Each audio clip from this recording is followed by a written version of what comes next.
Welcome to the Tech Support Guy Show, episode 43 on Sunday, March 13th. Tickle Me TED!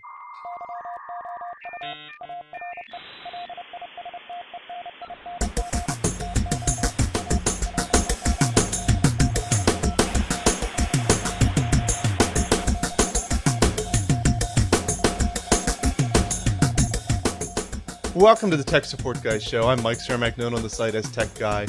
And with me today, as always, is Brian Hansen. Oh, I love that. And also with us is Dan McCarthy. Good morning. He's with us in voice only, not in video, due to his gerbil's internet connection. Is that gerbil-powered internet connection? Gerbil-powered, that's right.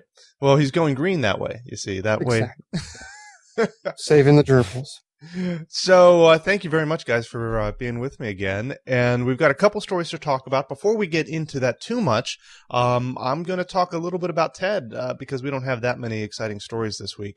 I went to a conference out in California last week called TED, which you guys are already familiar with. But for those who don't, it's Technology, Entertainment, and Design.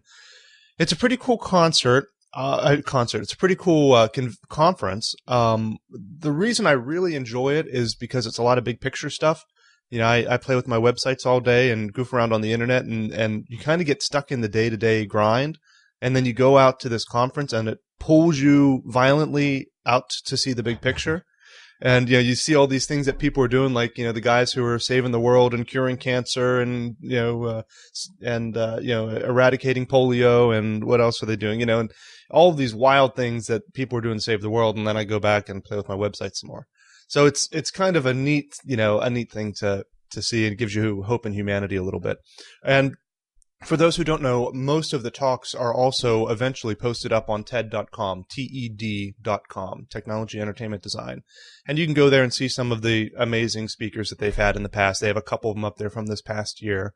But anyhow, they'll have more of them posted shortly. So there were a couple of cool ones. Bill Gates was there again. He spoke again. His big thing lately, as you guys might know, is education in America. You know, he's got the malaria thing going on that he's practically already solved. So now he's moving on to bigger things. So now he's trying to do,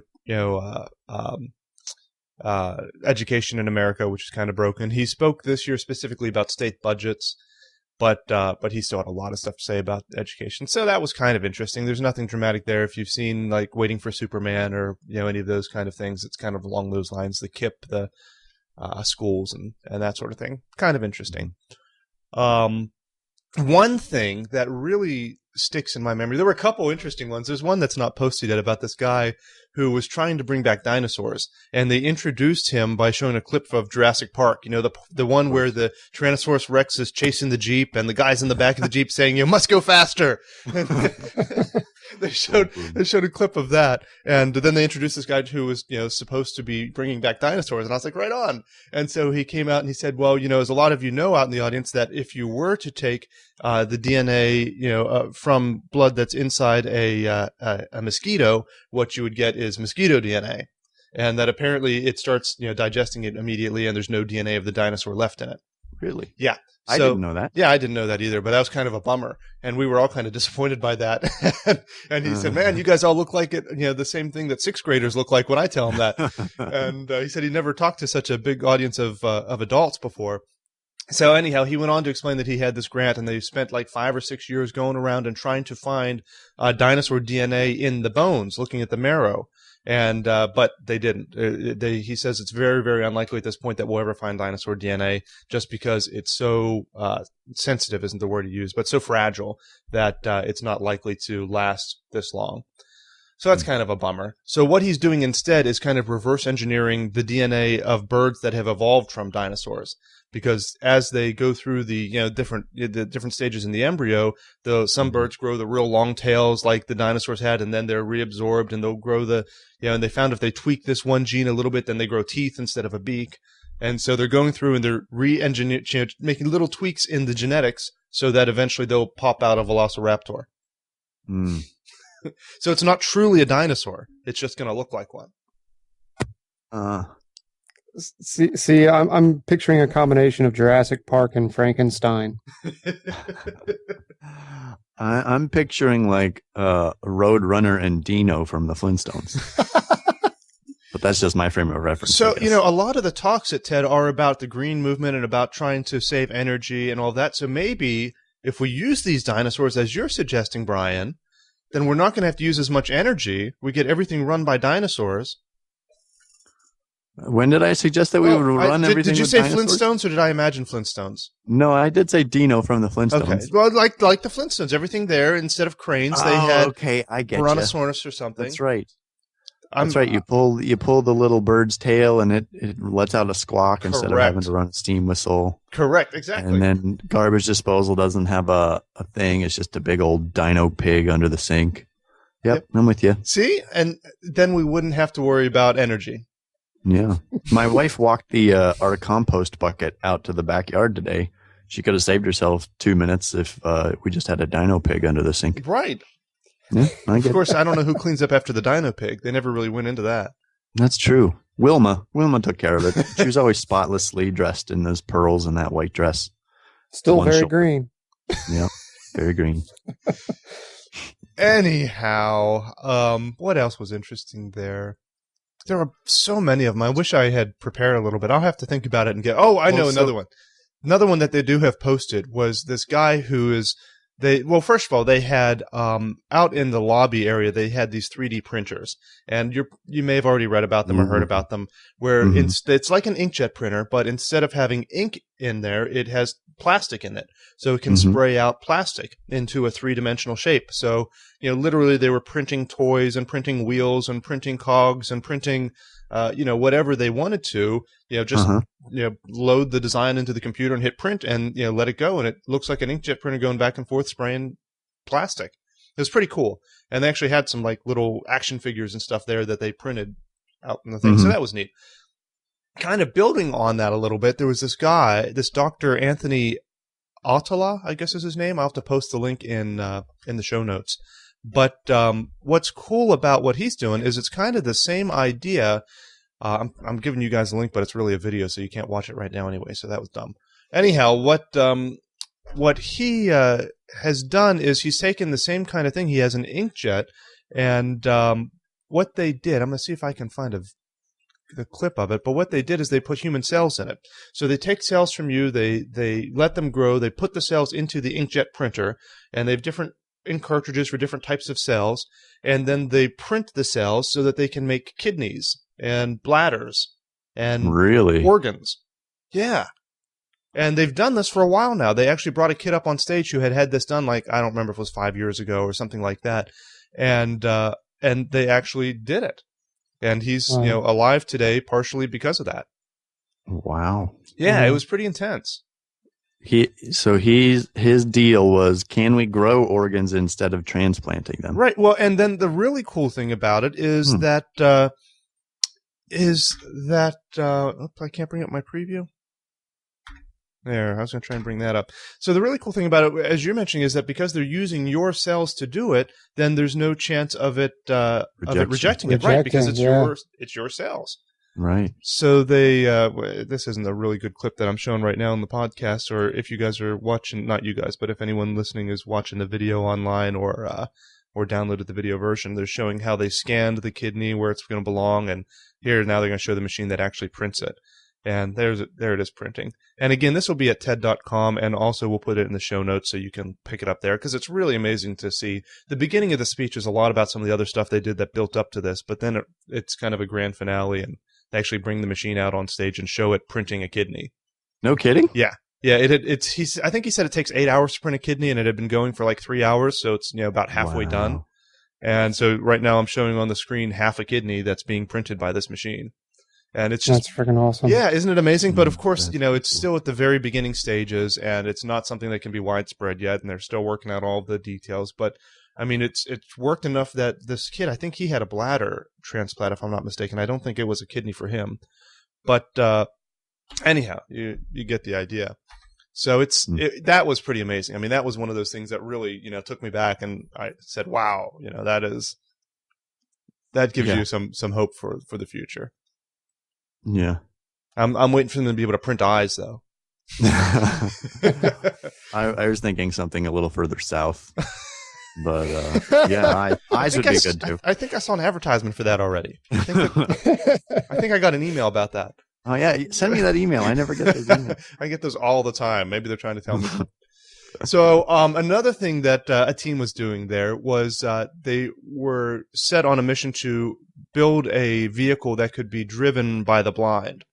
And it is not the Google car that I am about to talk about. That I am about to talk about the Google car, but that is not what they were really presenting.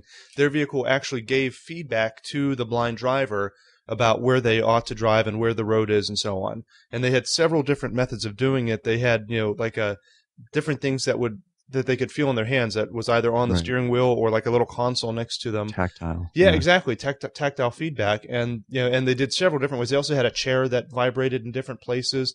And when they were doing their initial testing, it was literally one of those vibrating chairs that they just, rewired so that different parts of it would, connect to the computer and vibrate.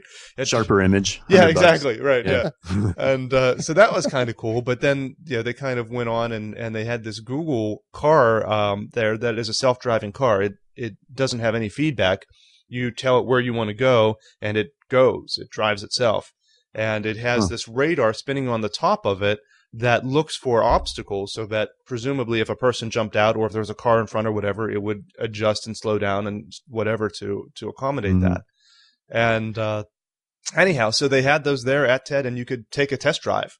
Did the Google car look anything like the Lexus that Tom Cruise was in Minority Report? No, because that's really all I'm waiting for. No, no, not really. It wasn't pretty a VW freaking bug, ugly. was it? It really looked like. I'll have to find the picture I took of it here. It really looked like a Prius that had been cut up and extra sensors attached on, and then this silly radar thing snapped on the top.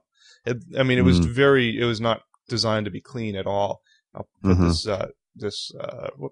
this picture up on for those who are watching the video. And if you're not watching the video this time, you're really losing out, huh? There it is. It's hard to see on here. Maybe I can zoom in a little bit, but it really is just a Prius, and the bumper's kind of removed down there so that they could put extra sensors on there. And on the top, it's a little hard to see, but there's a radar up there about my head level that's attached to this thing that spins around really fast. I was amazed to see what it actually looks like, because when it was spinning, you couldn't really see it. It was just a blur, and the picture kind of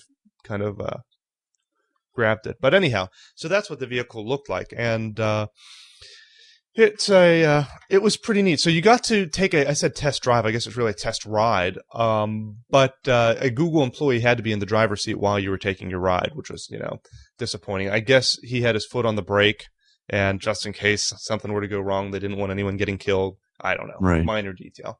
And you did have to sign this really not funny, but this really funny agreement, liability waiver, in order to get into the vehicle, saying that you're not going to sue Google and that you may be killed and all that kind of stuff. Wow, that was kind of cool.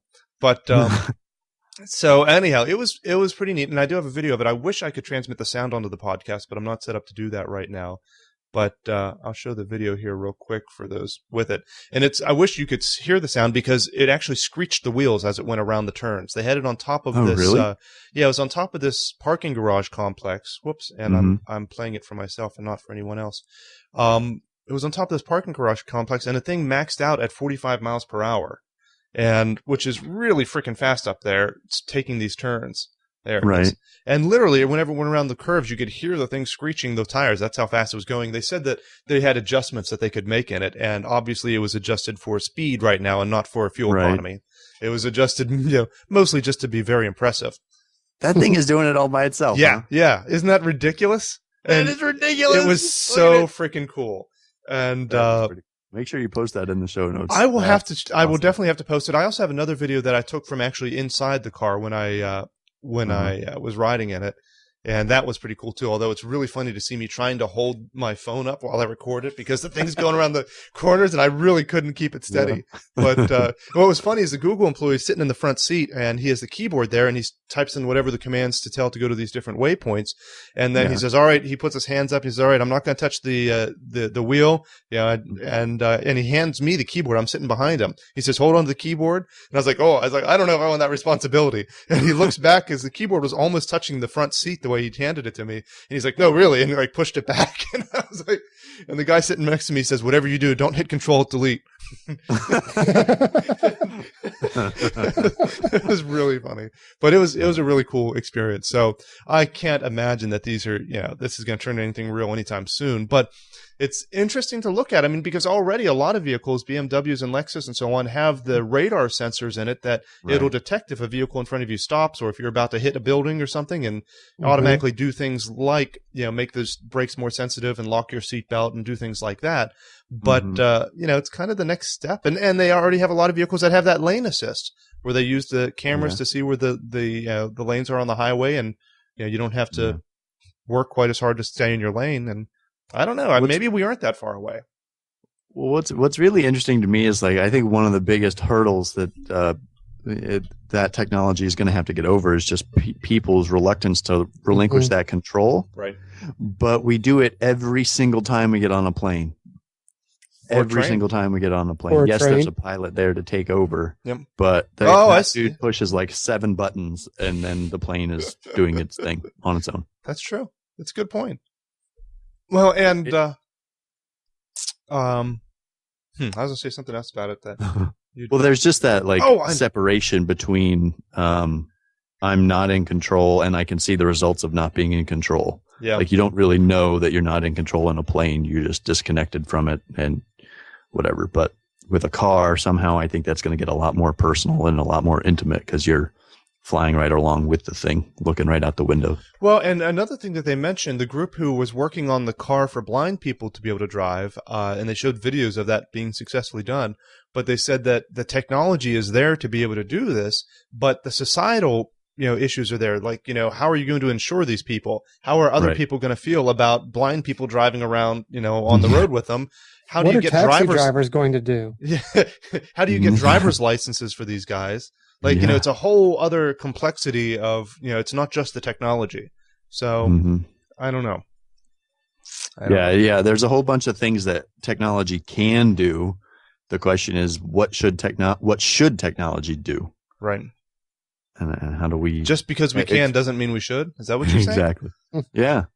I mean, I'm all for printing kidneys and stuff. That seems relatively harmless. Until they start turning against us. Exactly. They're only organic. I don't know. I don't know. I got nothing. Well, anyhow, that was pretty cool stuff. There was a lot of neat things going on there. I really encourage people to check out TED.com. They have lots of videos up there of past years that have been pretty amazing as well. But yeah, and I think you can even on iTunes, if you search for TED, I think they have a regular podcast where they post, because they have conferences and different talks and stuff all the time. Right. Yeah, there's TEDx events, which are sub events for it, and they do have them all the time. I think they had over 100 of them last year. I mean, just ridiculous.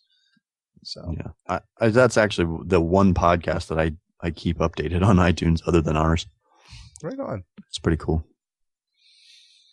Great. Well, what else do we want to talk about? So I guess Apple. Well, I want to talk about why you didn't take us to TED. That's what I want to talk about. Well, moving right along to the next story. So I guess Apple. Well, see, you guys didn't want to go to CES this year. I figured you didn't want to go to TED. I didn't. It wasn't that we didn't want to go. Right. Did either of you guys go to CES this year? No. Well. No. Did you? That's not important. I was too busy having a baby. What were you guys doing? Raising babies. Oh, you mean you got to raise them too? I just Don't put mine in the raise closet themselves. when we got home, and I figured it would, pop out when it was done. Technology still hasn't done that part for us. Oh, I just put a TV in front of it, and that teaches him everything he needs, right? The TV does a great job. Anyhow, so, but seriously, are we doing CES next year? Yes. Hopefully. I'm recording this. I got a definite yes from Dan and a definite yes from Brian. So, okay. Is that what you heard, Dan? That's exactly what I heard. All right, good. We should do it. You got to get away from the kids for a little while. It's true. And what it's better true. place to do that than Vegas? So the Consumer Electronics Show 2012, we'll be there covering it. You just wait and see. All right, moving along. So, as I was starting to say, Apple made some kind of a little announcement. Little announcement. It is kind of little. It's all relative. I don't know how big of a deal it really is. Well, I mean, they always make, every time they come up with a new version of their iPhone or any kind of device, they make it out to be this earth-shattering, huge new development. But really, what is new on the iPad 2? It's a little thinner and a little faster, and shocking, it has cameras. Like, because we didn't know that the iPad 2 would have cameras when the iPad 1 came out without them. We all said, I think we had it on the show. We said that, you know what it's going to be? They're going to add cameras to it. I'm going to have to go back and find that and put it on there, because that is really what we said. Well, yeah. So more than the actual features of the iPad, the announcement was important because Steve Jobs himself was there live and in person, looking. I think you hit the nail on the head. Unhealthy. I think you hit the nail on the head there. That was the big announcement. The big announcement from that show was not the iPad 2. It was really just that Steve was there. I think you're exactly right. I was shocked to see him there, especially after the rumors we've been hearing lately that he wasn't doing well. And he seemed to me, I don't know if you guys watched the video, but he seemed to me, I mean, he was definitely thin, but he has been thin for a while. But he looked just as energetic and, excited and everything as he has been in the past. I mean, it looked like it was really Steve. Mm-hmm. I was worried when I first heard that he made the announcement. I was eager to see the video just to see how bad he looked. I mean, because not for any kind of morbid fascination, but just because I'm worried about the guy. So right, yeah, it was cool to see him and see that he was doing well. Yep. So they launched iPad. Well, the iPad 2 launched on Friday, officially available on Friday. It's roughly a third lighter, has more battery life, or actually the same. No, it does say same 10 hours of nonstop web use, right? As the first model, but it does have a faster processor called the A5.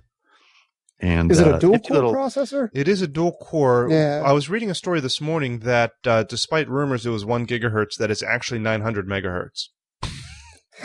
So I don't know why that matters, but. So the other, actually the coolest thing so far that I've seen is the whole smart cover thing. Isn't that sad that that's the coolest part of it? I know, right? The freaking accessory is outshining the device itself. Well, the hardware on it just isn't anything to write home about. All of the press on it, like you said, is because of Steve. And yeah, there are phones out there now with faster processors, more memory, and the same battery life. Yeah. No, it's true. And versus the first one, there's not a whole lot new here, which I think is one of the reasons it's the same price as the new one, and they lowered it's the same price as the old one, and they lowered the prices on the old one. Right. Well, and that's just temporary. The old ones, I'm sure, are going to disappear as soon as they sell out of them. You don't think that that's going to be like the lower model? That's a good question. I don't think so. They probably phase it out, just like a car. Right. Model year 2010, it's going to be gone as soon as they're sold out. Well, yeah, I'm sure they've already stopped manufacturing on that. Yeah, I would think so. Not that I want to get into the iPhone rumor mill, but I have heard rumors that is what they're going to do with the iPhone, is have the current iPhone be the lower model and then have the new one be something different. But there's so many different rumors of that, it's hard to say. Yeah, the one rumor I heard on the iPhone is actually that they've found a way to make it even smaller and somewhat less functional, but they could make it for $60. Yeah, see, that's kind of the going rumor. And but what the one theory that I read, and this is all speculation. I hate Mac and Apple rumors, and we rarely do them here because Apple's so good at keeping secrets. No one really knows until Steve walks out and shows us. But the other rumor I heard that goes along with what you're saying, Brian, is that the reality of it supposedly is that the current iPhone is the smaller one that will be cheaper, and that the new one is actually going to have a bigger screen and be more expensive, and those will be your options, and that's really going to be the biggest difference. The new one will also be a little faster and whatever else, but that they're going to continue to sell the old one and continue to manufacture the iPhone 4 as the entry-level one. So, again, I don't know how much truth there is in any of that, but that's the latest rumor that I heard that actually had a little bit of something to it. But We shall see. We shall see. And for those who don't know, it's supposed to be, I think, in the June timeframe that we're supposed to find out. That's what everyone's expecting. All about iPhone next generation? Yeah, next generation of the iPhone. iPhone. Some people are saying it's just going to be like a 4S, not really a 5, but who knows? Mm-hmm. Who knows? All right, stay tuned. So you ordered an iPad too, didn't you? Yeah, I broke down and did it. Attaboy. For the longest time, I wanted an iPad, and I have no use for it. I knew I needed one, but I just don't know what I'm going to do with it. And it's one of those things. You need it, but you just don't know why. So peer pressure, you are susceptible. Yeah. Well, I was worried about Steve, and I figured by buying it, I'm going to help him out a little. That's the real. Yeah, he needs your help. That's right. I don't want him going. Your help. He's so thin. I'm afraid he's going hungry. He's not making any money on this whole iPhone thing. And no, that's awful. So yeah, I finally did break down and order one. It's I didn't go and stand in line forever at my local Apple store 2 hours away. But I did order one online, and it's supposed to be here in like a week and a half.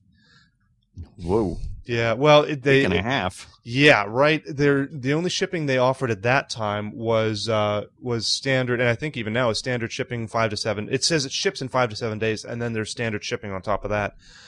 So 5 to 7 working days, unfortunately, means that I'm supposed to get it here, the mid to the end of next week. Oof. So yeah, that kind of stinks. But what really stinks is that if you didn't order it when I did, if you go in here and try and buy it now, I'm told that right now it says it ships in 3 to 4 weeks. So when I ordered it, it said ships in 5 to 7 days. Now they're shipping in 3 to 4 weeks. So I don't feel too bad. All right. And why didn't you just go to a store? I'm lazy and don't want to. I don't know. Well, part of it is that I don't have the time to do it, especially not yesterday. I didn't have, or when was it? Friday. Friday, I didn't have time to do it, and I figure there's no sense in going down there after Friday because they're probably not going to have them. I don't know if they're going to sell out of them. If they're shipping them in 3 to 4 weeks, I'm guessing there's not a huge number of them. And I did want to get one of the ones with 3G on it. I figure if I'm going to get this thing, I want to be able to use it wherever I go. I'm thinking I'm going to carry it with me and kind of use it to actually take notes and, keep track of lists and whatever else as kind of a bigger screen of what I already do on my phone.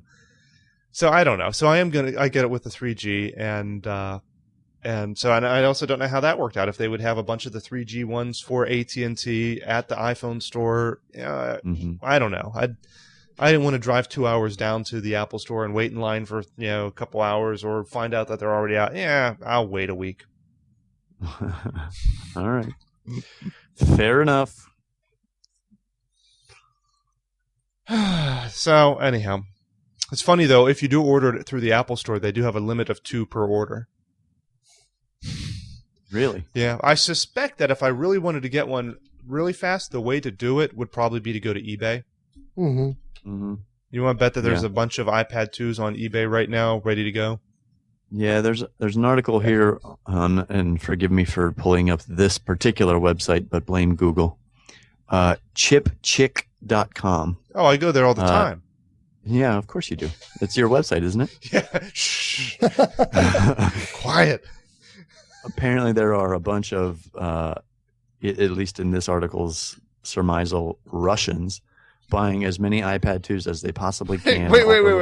Why are they Russian? Why? I don't know. Why is it the Russian people who are doing this? So they bought an iPad 2 and then they listed it on Craigslist for $200 more than the retail price, just to see what offer they would get and then who would be buying. But yeah, apparently they got 2 or 3 inquiries, all from quote unquote Russian entrepreneurs, taking them back to Moscow to sell. Oh, I see. I thought it was the Russian guys who were reselling it. I was like, why would it be Russian guys doing that? Well, they're taking them back to Moscow to resell them. That makes sense, and I'm sure they can get a pretty penny. And they're buying the AT&T 3G one only because they are unlocked, and then they can take them back to Russia and put them on the GSM wireless network. Well, and I'm looking through here, and most of them are being bid up above the selling price. I mean, I'm seeing most of them for the 3G.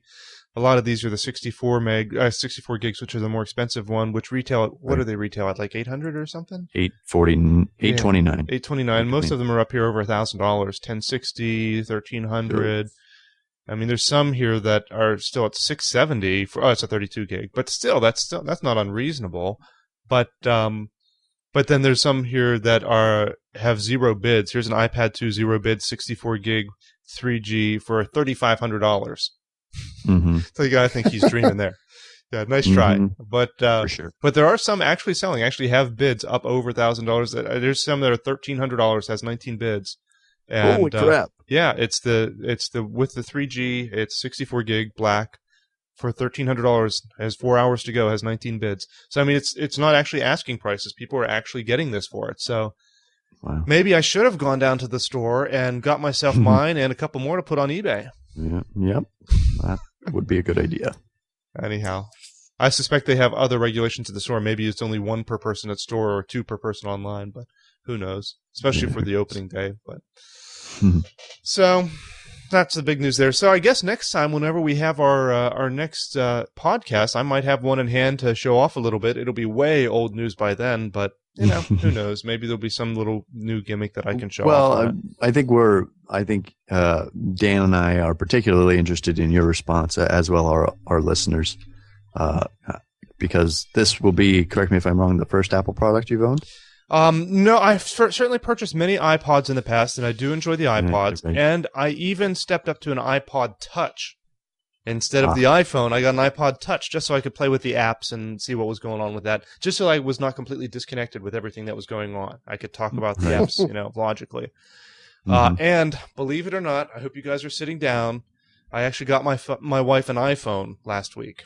You did? Yes. Her old phone was really crapping out. And I actually tried to talk her into getting an iPhone last time, but she wasn't interested for the same reason I wasn't interested, because of the keyboard. But since then, she's played with a couple of them, and she decided she was going to give it a shot, so she has one. And actually, kind of interesting, on another topic, we had an issue. We discovered that the AT&T tower here on this side of town is not functioning. And we bought the phone and brought it home and had no service, and called him, and he said, "Oh yeah, are you on the west side of town?" Yeah. Oh, by the way, the tower there is out. It'll be back up in 60 to 90 days. Whoa. I was like, oh, well, that kind of sucks. So no service at home. So they gave us a free Microcell. It's one of these things. Oh, yeah. Have you heard of this? And I had heard of it. I've never seen one. I actually have it sitting behind me. Maybe I'll grab it, and I have to unplug it to bring it over. I don't know if I can do that. But anyhow, it is a little device. It almost looks like a wireless router. It doesn't have any antenna sticking out, but it's kind of that size and whatever. And it plugs into your high-speed internet, and it has to be near a window for GPS signal for 911.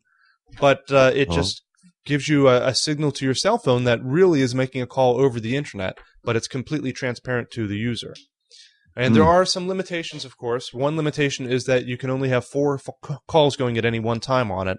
It's limited to 4 lines, which isn't the end of the world. And I read somewhere, I'm trying to think if it was the AT&T one of them is actually limited to 3 normal calls because it always keeps one line open for 911. So in any event, but that seems reasonable. I mean, that's not crazy. Yeah. And the other thing is that you authorize it on the internet as to what phones are allowed to use that system. Cell. And that microcell is what they call it. And you can only put up to 10 phone numbers in there that are authorized. But again, that seems like a reasonable limit. So I put my wife's phone on there, and my father and my mother, they both have AT&T. So anyone who has AT&T that's going to come and visit, I just throw their phone number into the system, and then they can automatically, they don't have to do anything. They look at their phone, instead of having no service, it shows 4 bars, and instead of saying 3G, it says microcell. So you can actually see on the screen that it's connecting through it. But it's a really neat little device. I'm very happy with it. They've been doing that quite frequently, because AT&T throughout the country, and specifically on the East Coast, even in DC, they're having horrible, horrible service outages. Well, and it's funny. I read a story not long ago. I didn't think of it until you mentioned that, Dan. That one of the things that AT&T was doing for some users of the iPhone, whenever they were close to their contract renewal, I believe, they were offering a free microcell to them just to try and keep them with AT&T and not swap over to Verizon now that Verizon has the iPhone. I think that was one of their gimmicks for it. So, anyhow. Yeah, the only offer, the only offer I had heard of was they'd offer you 1,000 free rollover minutes. Which, Mike, I think you and I talked about it last month, but right. So I texted that offer text number, and apparently I don't qualify for the 1,000 free rollover minutes. Does that mean you're not close enough to your contract renewal? Apparently I'm not close enough. They have me locked in for long enough that they don't really care. But yeah, those microcells are not cheap. I think I remember somewhere in the $30 to $50 a month range to have that microcell operate. Well, and it's worth mentioning that Verizon and probably Sprint, I don't know for sure. I know Verizon also has a similar thing. They don't call them microcells, but that's AT&T's brand for it. But in any event, for AT&T, you have to purchase the device, and I want to say it's like $150. But if you and there's no service fee for it. You purchase it, you plug it in, you're good to go. Yeah. Now they offer an add-on service to it. And I should mention that I didn't have to pay anything for it, which I also thought was cool. They said, since you're affected by this tower outage, we're going to give it to you for free. So I thought that was pretty decent. So I'm not complaining. I'm pretty satisfied with it so far. But what I was going to say is that they do offer an add-on service for the microcell that gives any phone connecting through the microcell unlimited calling, unlimited minutes on it while you're connected to the microcell. Because it's all over your internet connection. Right, exactly, which seems kind of gimmicky. I mean, granted, they are still doing the connection on the other end to a phone line somewhere. So, there is some service there. But it does still seem a little gimmicky because, But it's like, I think it's $20 a month. I'm certain it is. It's $20 a month per microcell device. And that's for up to 10 phones to connect through the microcell device. And they would have unlimited minutes while they're connected to the microcell device. Does that make sense? Did I say that right? Yes. So if you do that, if you sign up for the $20 a month unlimited calling through the microcell, then you get a $100 rebate off the device. So it's really only $50. So that's, anyhow, if you live in a part of the country where, you don't have real good service, that's something worth looking at. Good to know. I'm excited that the iPhone 4 with the new iOS 4.3. Right. You can now turn it into a mobile hotspot. Yes, on AT&T. Isn't that cool? Actually, can you do that on AT&T or can you only do that on Verizon? No, you can do it on AT&T. And AT&T doesn't charge you more to do that? Well, no, you know what it is? AT&T doesn't have unlimited data anymore. It's You're limited to the 2 gigabytes, so they don't care. Use all you want. Connect as many laptops as you want to that thing and just download some movies. They want to charge you $10 a gig for it. Yep. Yeah. So. What do you guys think about that? $10 a gig whenever you go over your 2 gig limit. Does that seem high? Yeah. I mean, granted, it is mobile data. It's not apples and apples to compare that to my Comcast connection. Right. But that's still $10 a gig. That seems. I don't know. I'm not a big mobile data user, and you guys were probably much bigger than I am. But I do kind of agree that even though it feels like an unlimited resource, there is some scarcity to mobile data. Well, or mobile bandwidth at least. It's like pipes. So, and you can only push so much stuff through the pipes. Right. The pipes are only so big. Yeah. Oh, I think Dan got it at least. Thanks, I agree that there should be some sort of incentive to not go crazy with mobile broadband, because you are like using up the pipe, and therefore people like me can't even make calls when you're downloading your 3rd version of Lord of the Rings 3 extended version 9-hour freaking director's cut bullcrap. Like, get off the freaking mobile thing. I don't know. Yeah. Just me. I think I don't know what the right price is. $10 a gig seems relatively reasonable. Like, isn't that like 5 movies worth of extra downloading beyond your first? Depends on the quality 10? of the movie. I mean, that's like one movie in some cases. Well, maybe not even a movie. Not one movie that you're going to download to view on a mobile screen.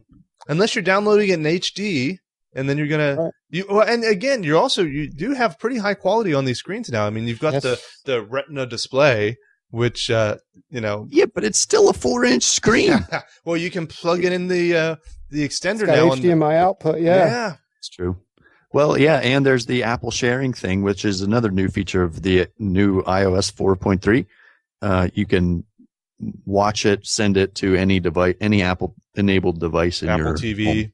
right? Yeah. You don't have to have it physically on each device. Right. I think that's the deal. I don't know. I think maybe we've Appled ourselves out. Yeah. Okay. Going on. We have to give people this Apple news because where else are they going to get it? Mm-hmm. I get jokes.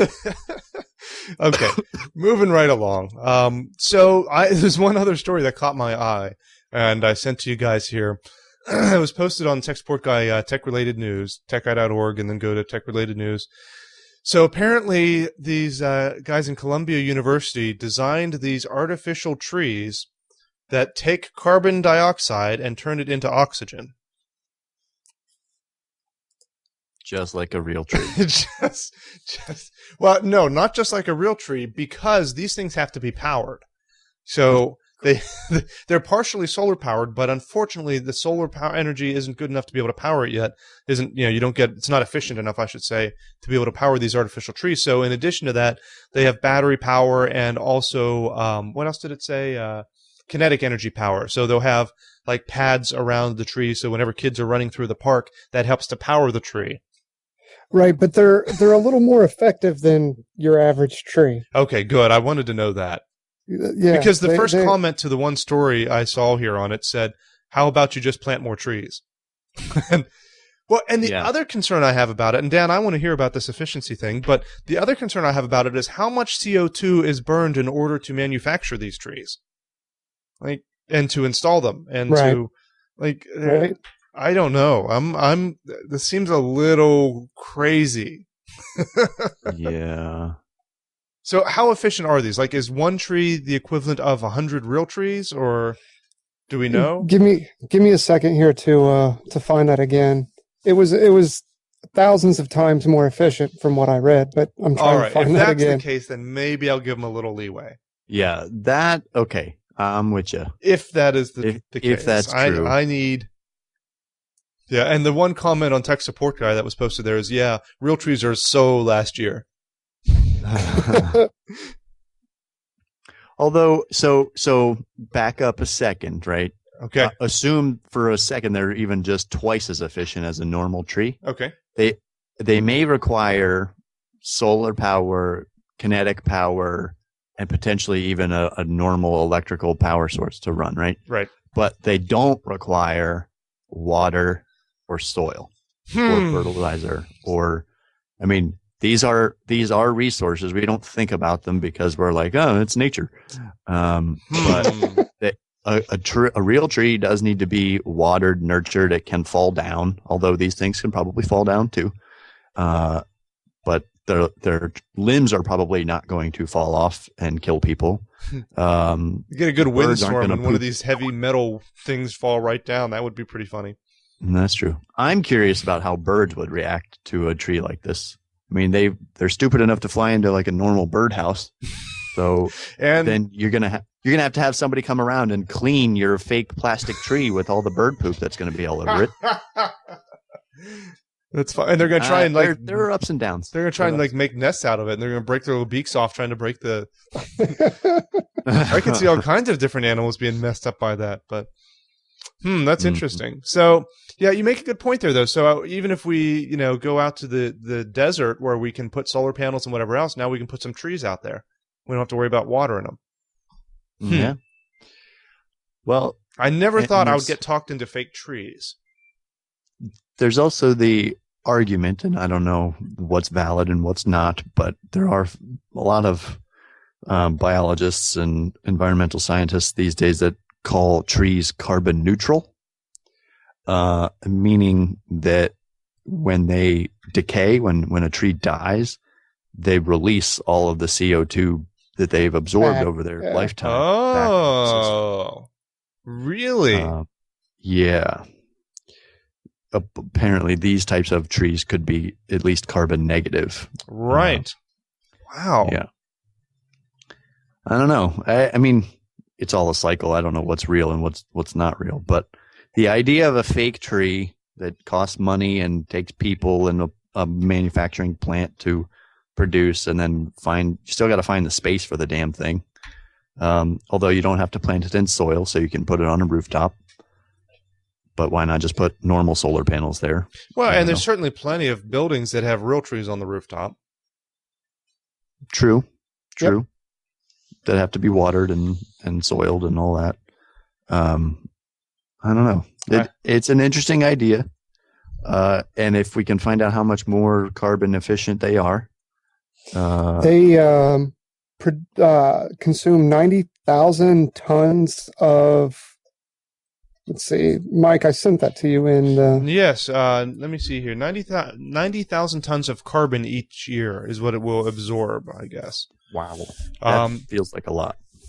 Grabbing carbon 1,000 times more quickly than the rooted version. Really? Yeah. Yep. Well, then that starts to make a difference. Yeah. 1,000 times. Wow. So one tree, by that logic, one tree is about equivalent to 1,000 of them, but don't require water, but do require electricity, which is a finite resource. Well, I don't know about. Yeah. Yeah, but to your point, you put them out in the desert where you've got the windmills and the solar power, and perhaps combined, you can have enough stored natural energy to fuel these. Right. Yeah, but the problem with storing all that energy, it's not really the storage or the capturing, it's the transmission, right? Which we still haven't figured out. Yeah, we do have a pretty crappy transmission. Right. But if we get efficient enough at getting the energy, then we don't have to worry about being efficient at transmitting it. We can just waste it all if we get enough solar cells out there. This thing both captures energy and converts CO2, right? So if the solar panels can capture more than the trees require eventually, right. Then this thing is cleaning the air and powering itself, and potentially plug in your Nissan Leaf into one of these things. So how much do these things cost? The leaf on the tree, the leaf on the tree. I don't know. Oh, I get it. Leaf and tree. Hey, that was pretty funny. Thanks. So how much do these things cost? No one knows yet. I see no... About as much to manufacture a car. I'm sorry. Really? You think so? No, I read that. You read that? Okay. Yes. I mean, if we mass produce them so that we can put a couple acres of them out in the desert, then it's going to be a little cheaper. But they're talking, all the images and discussion I'm seeing here is talking about putting them in cities. Mm-hmm. And so if that's the case, I don't know. Why couldn't you put a real tree in the city? There's less soil, and they if these you dig things through the concrete far enough, there's soil. Yes, and then how do you replenish that soil when that soil dries up? Oh, you go to Home Depot. We can do it. You can do it. We can help. I get it. These things are an interesting technological development. We will keep an eye out for more on fake trees that can. Have they actually built any of these? Can we go see one of these somewhere? Well, here's the problem: developed or designed by a team in Paris. I'm not interested anymore. Right. Well, no, the one we're talking about, the researchers at the Lenfest Center for Sustainable Energy at Columbia. Yeah, you're right, but it says here the Boston tree pods. Maybe these are something similar. Two teams. Two teams called the Boston tree. Oh, I'm losing your audio there. You're turning into a robot. 2 teams to develop the product proposals for U.S. Oh, so there's 2 different teams. It was a competition. I see. Well, anyhow. Yes, and it's in Boston, so maybe Boston's actually going to put some of these up then. Yeah. It'd be interesting to see them and see how efficient they actually are. Yeah. I don't know that you would necessarily see the efficiency. I would see it, Dan. I would see it. Okay, so we'll have to keep an eye out for these. And go from there. All right, anything else cool going on? Anything else you guys wanted to talk about? I think that was all I had on my list. Well, since we're all new parents, yeah, there's a little bit of technology. You guys may have found it or not, but if you haven't found it, Elmo, freaking miracle. Elmo is in the character? Elmo is in the character. Yeah, I've heard of him, yeah. He solves all the world's problems when you're 11 months old and your feet hurt or your teeth hurt or whatever. Really? Just so you know. Now, any particular version of Elmo or... the 12-inch tall plush version seems to be a particular favorite. And what exactly is the technology in Elmo that... just the fact that he exists. Oh, okay. She just gets so freaking excited. She dives right into it, like hugs it and makes out with it all the time. What about Tickle? Wait a minute. What about Tickle Me Elmo? Yeah, we didn't buy the Tickle Me But version. that actually has some technology in it. All I'm saying is that it makes life easier.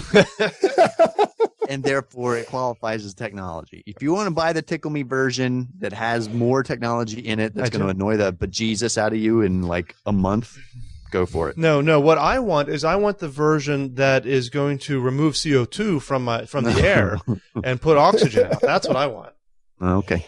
I want the one that's going to change Kate's diaper. Oh. Yeah. Zing. I win. You do win. Shucks.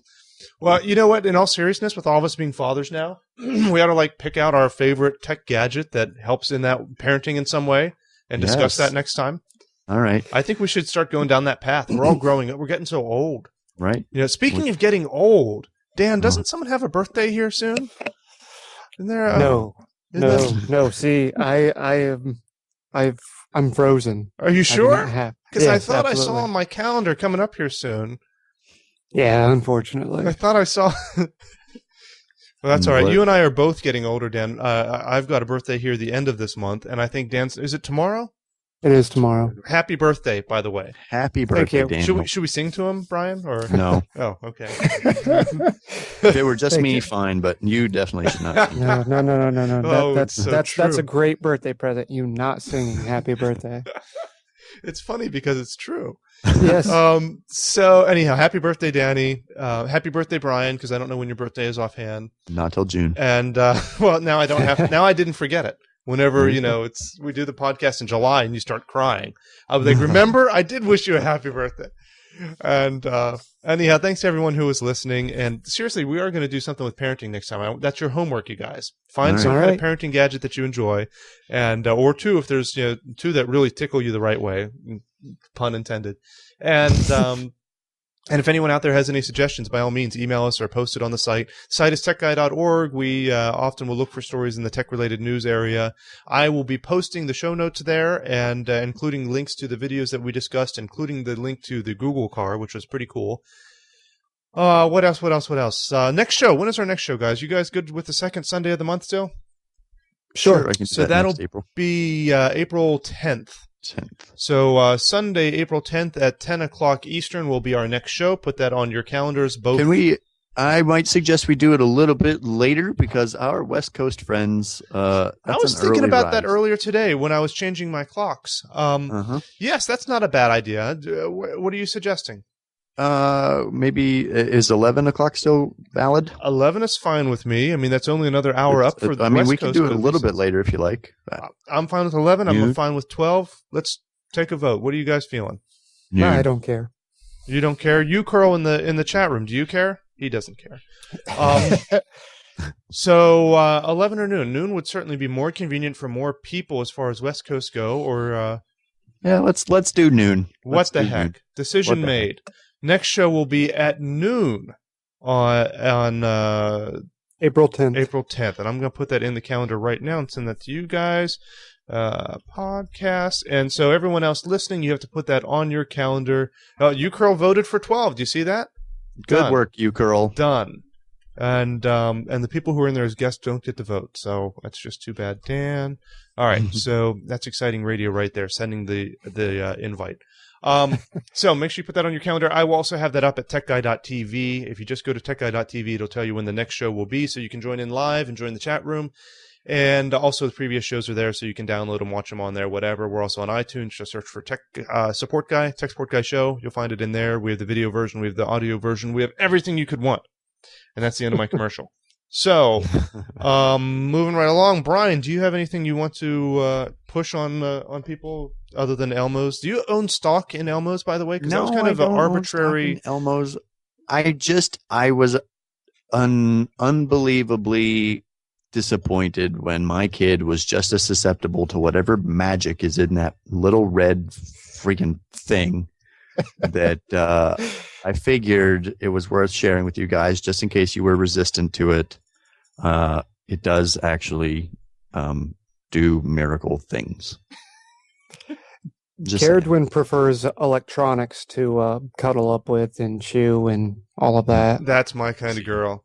Yeah. But she has a bias, though, because that's probably all you have around. Yeah, probably. I don't know how I feel about the chewing of electronics, though. It's like, do you give her like old iPods and be like, here, just snuggle with this for a little while, and it can also act digital as a cameras. Yep, act as a absolutely. pacifier. Absolutely. As long as it's not like used batteries or No. No. And our 4-year-old gave my cell phone a bubble bath. Oh, that's fun. Yeah. Did you guys ever hear the story? Brian probably has, of when I was a kid and my dad went out and bought a new VCR because that was the new technology, and that was just the coolest thing. But my mom, I was out and watching TV, and my mom brought me some macaroni and cheese for dinner. And this was, by the way, I should mention, when I was a young kid. This wasn't like high school, I promise. And so she brought me the macaroni and cheese, and the new VCR kind of looked like a face to me. It had the mouth there where the tape went in. It had all the lights above it that were like eyes. So what was really cool is, I took my spoonful of macaroni and cheese, put it into the mouth where, the tapes went, and pulled out the spoon, and the macaroni and cheese was gone because it had that little folding, cover. It was the coolest thing. So I grabbed another, thing of macaroni and cheese and put it in and pulled it out, and the thing ate the rest of the macaroni and cheese. It was amazing. My dad, on the other hand, did not think it was as cool as I did, because apparently VCRs at that time were like $1,000. But I thought it was really cool. I don't think I've ever heard that story before. That's my mom loves to tell that story to people. She thinks it embarrasses me, but really, I enjoy it. So anyhow, but my kid is never going to do anything like that. Oh, no. All right, guys. So I appreciate it. Brian, where do people find out about you? BrianMHanson.com, where you can find me on the site as Handy9 and on Twitter as Brian M. Hanson. There you go. Beautiful. Nicely done. And quick. Man, that was just too fast. And Danny, how about yourself? Are you out on the interwebs anymore? I still am on the interwebs. LinuxFile.org, LinuxFile on the forums, and LinuxFile on Twitter. That's very consistent. I like that. Now, have you updated your LinuxFile.org lately? Should I give you a hard time on that? You should definitely give me a hard time on that. No, I haven't done anything. I have been completely disconnected for about a month and a half. See, Brian's usually pretty good about that. Now, I need to go in here and look before I say that too loud. It's been a while for me, too. I haven't checked in on his site here in the last couple of months, but he's usually pretty good. I wrote a post in January, and then since then... January 16th. And was talking about the iPad. Right here in January, he wrote this whole article about the new features that'll be in the iPad 2. So you guys really should check out his website. He's really it is a very funny blog, though. I do enjoy reading it. So thanks, man. Anyhow, so check that out, everybody, and thank you for joining us. And we will see you in a month.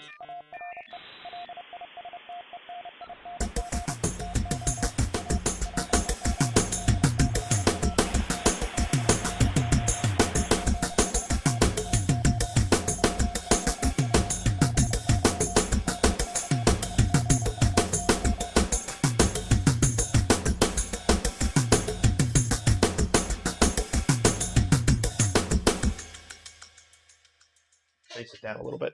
There you go. His head. There you go. No.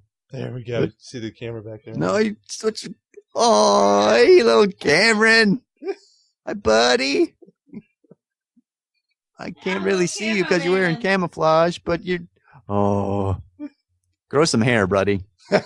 Brian says, "Grow some hair." Grow some hair. Oh, he's cute, Mike. He is a cutie. He is a cutie. Oh. Booger. Say hi, Uncle Brian. Hi. Hi, buddy. He is a cutie. What are you looking at, Cameron? Where are you looking? Where are you looking? Whoa. Hi. Hi.